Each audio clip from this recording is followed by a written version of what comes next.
Greek chicken over brown rice with garbanzo beans and a beautiful tomato sauce. I'm going to show you how to make it. It's going to take you about 30 minutes. But if you don't have about 30 minutes, you might consider one of the groups that I work with, Modify Health.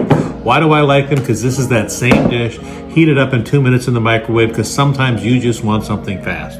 I have the affiliate link in my bio and you can get a great discount, because this is the healthiest diet on the planet.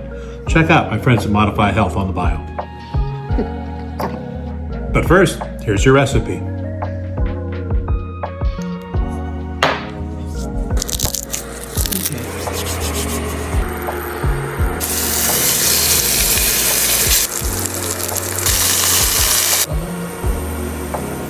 I saw these in the store. I've never had these before. This is amazing. You want to save a little time prepping onions?